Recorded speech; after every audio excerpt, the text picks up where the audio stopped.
চলো আজকে তোমাদের দেখাচ্ছি ব্যাঙ্গালোরের ফেমাস চাট। সেখানে আমরা যাচ্ছি খেতে, তো তোমাদেরও দেখাই এখানকার লোকেরা যেটা খেতে সব থেকে বেশি পছন্দ করে চাটের মধ্যে, সেটাই আজকে তোমাদের দেখাবো। তো সেটা হচ্ছে মশলা পুরি আর হচ্ছে এখানকার পানিপুরি ব্যাঙ্গালোরের। তো মশলা পুরিটা দেখলে প্রথমে দিয়েছে ফুচকাটা ভেঙে দিয়েছে, তার মধ্যে সেদ্ধ করা মটরশুঁটি, আর যে গ্রেভিটা দিল এটা কিন্তু গরম গরম ছিল, মশলা দেওয়া, আর তার মধ্যে একটু চানাচুর, আর একটু দিয়েছে বুন্দি ভাজা, তার মধ্যে টমেটো কুচি, পেঁয়াজ কুচি আর গাজর কুচি দিয়েছে।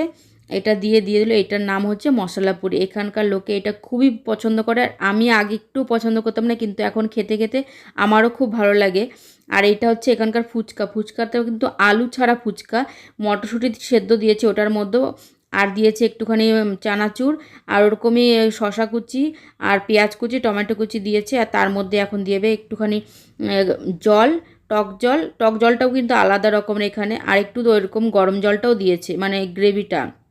এখানকার ফুচকাটা এরকম ধরনের আলু ছাড়া। তো এই ফুচকাটা খেতেও আলাদা টেস্ট, কিন্তু ভালোই লাগে এখন খেতে।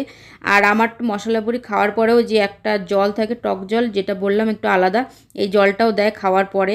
তো এই ছিল এখানকার ফেমাস চাট। কেমন